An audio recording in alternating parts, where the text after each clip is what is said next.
Now second number है develops initiative among subordinates. देखिए बच्चों, इसमें क्या होता है कि जितने भी हमारे वर्कर होते हैं टॉप लेवल से नीचे के, उनको जब एक अथॉरिटी दे दी जाती है, एक पावर दे दिया जाता है कि आप अपनी संस्था में कोई भी डिसीजन अपने डिपार्टमेंट से रिलेटेड, अपने काम से रिलेटेड, अपने अंडर में जितने लोगों को आपने रखा उनसे रिलेटेड आप कोई भी डिसीजन ले सकते हैं, तो उसके अंदर एक कॉन्फिडेंस आता है कि भाई मुझे भी इस ऑर्गेनाइजेशन में एक अहमियत मिल रही है, मेरे काम को वैल्यू दी जा रही है, और अगर मैं बढ़िया से काम करूँगा तो मुझे उसका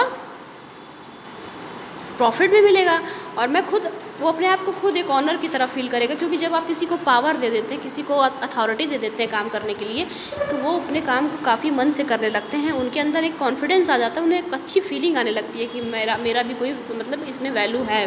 तो इस तरह से जो भी लोग होते हैं उनके अंदर डेवलप होता है एक मतलब एक भावना डेवलप होती है, जिससे कि वो बहुत कॉन्फिडेंस से अपने काम को करते हैं।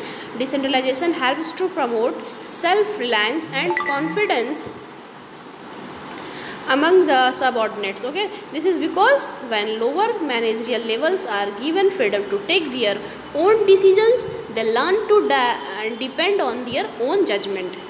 इस तरह से आपको अगर अपनी संस्था में डिसेंट्रलाइजेशन आपने किया है तो आपको ये सारे इंपॉर्टेंट्स मिलते रहेंगे और इसका काफ़ी अच्छा ग्रोथ बिजनेस पे देखने को मिलेगा। नेक्स्ट है क्विक डिसीजन मेकिंग। बिल्कुल क्विक डिसीजन मेकिंग, आपने जब डिसीजन को लेने के लिए कई डिपार्टमेंट को उनकी अथॉरिटी, उनका पावर दे दिया है, तो अब किसी भी काम के लिए क्या होगा, टॉप लेवल के मैनेजमेंट के पास नहीं जाना पड़ेगा। वैसे क्या था, मिडल लेवल, लोअर लेवल, सभी लोग टॉप लेवल के मैनेजमेंट के पास जाते थे, तो इससे टॉप लेवल के मैनेजमेंट को कोई भी डिसीजन लेने में टाइम लगता था, क्योंकि उनको बहुत ज़्यादा काम करना पड़ता था सबके लिए।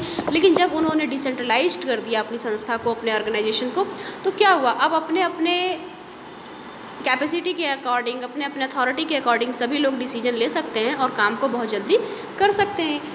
ठीक है, in a decentralised organisation since decisions are taken and at top levels there is no requirement for approval for any levels, the decisions making process in much faster. Now facilitates growth. अभी बताया गया आपको कि अगर हम decentralisation के through काम करेंगे तो बिजनेस में ग्रोथ तो होना ही है। ये एक ऐसी हेडिंग है जो कि मोस्टली आनी ही आनी है इम्पोर्टेंट्स में। Decentralization award greater to the lower levels of management as well as divisional or departmental heads. This allow them to function in a manner best to their department and sense of competition among the departments. तो जब आप decentralisation के through काम करना शुरू करेंगे तो growth तो होनी ही होनी है बिजनेस में, क्योंकि जो भी काम धीरे धीरे हो रहा था अब वो अथॉरिटी, पावर और कॉन्फिडेंस की वजह से बूस्ट हो जाएगा और जल्दी जल्दी होने लगेगा। फिर है बेटर कंट्रोल। अगर डिसेंट्रलाइजेशन है तो सभी लोग अपने काम से मतलब रखेंगे और उन्हें अपने काम को अच्छा करना है और उस पर उनको ग्रोथ दिखाना है, और उनको किसी की कोई जवाबदेही नहीं करनी हो कि वो अपना डिसीजन लेके, अपनी अथॉरिटी लेके अपना रिपोर्ट खुद ही कर रहे हैं, तो वहाँ पर एक अच्छा कंट्रोल भी हो जाता है। Decentralization make its possible to evaluate our performance at each level and the departments can be individually held accountable for their results. Okay, तो इस तरह से आपने ये 5 से 6 हेडिंग आपने इंपॉर्टेंट्स में जानी और समझी, और आई होप कि आपको ये समझ में आया होगा। Thank you everyone. आज का हमारा टॉपिक है इम्पॉर्टेंस ऑफ डिसेंट्रलाइजेशन। इससे पहले के वीडियो में मैंने आपको बताया था कि सेंट्रलाइजेशन और डिसेंट्रलाइजेशन क्या होता है।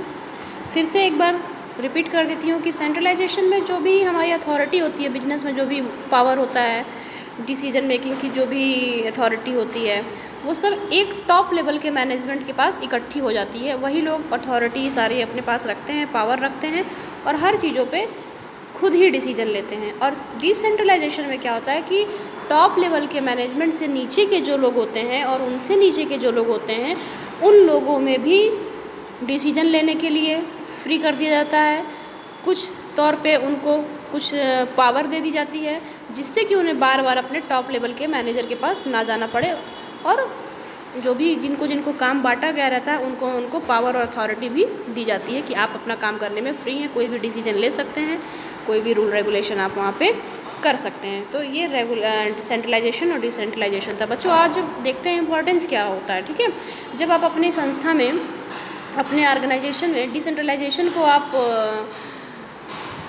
फॉलो करेंगे, अपनी संस्था को एक ऐसी संस्था बनाएंगे जहाँ पे सेंट्रलाइजेशन भी हो और डिसेंट्रलाइजेशन भी हो, तो डिसेंट्रलाइजेशन में क्या आपको इम्पोर्टेंट्स होने वाले हैं ये हम यहाँ पे सीखेंगे। तो जैसा कि reduce the burden on top management. अभी मैंने थोड़ी देर पहले आपको बताया कि जब सेंट्रलाइजेशन होगा तो सारा का सारा बर्डन टॉप लेवल के मैनेजमेंट के पास होगा, क्योंकि उनको अपने से नीचे, उनसे नीचे सब फील्ड के लिए, सब डिपार्टमेंट के लिए डिसीजन लेना होगा, हर काम उन्हें खुद करना होगा, सबकी समस्या उन्हें खुद सुननी होगी, सॉल्व करना होगा और बहुत ज़्यादा उनका बर्डन बढ़ जाएगा। तो अगर डिसेंट्रलाइजेशन हो जाएगा तो रिड्यूस हो जाएगा बर्डन किसका? टॉप मैनेजमेंट का। आप समझ रहे हैं बहुत अच्छे से। Decentralization reduce the amount of direct supervision exercised by a superior over the activities of subordinate, because they are given the freedom to work and decide within the prescribed limits. Personal supervision is generally replaced by other forms of control such as a return on investment etc. Okay, तो सबसे पहली बात हमने जान लिया कि हमारा reduce हो जाता है बर्डन किससे? टॉप लेवल के मैनेजमेंट का बर्डन रिड्यूस हो जाता है, क्योंकि डिसेंट्रलाइजेशन में सबके पास पावर और अथॉरिटी मिली हुई होती है। ओके।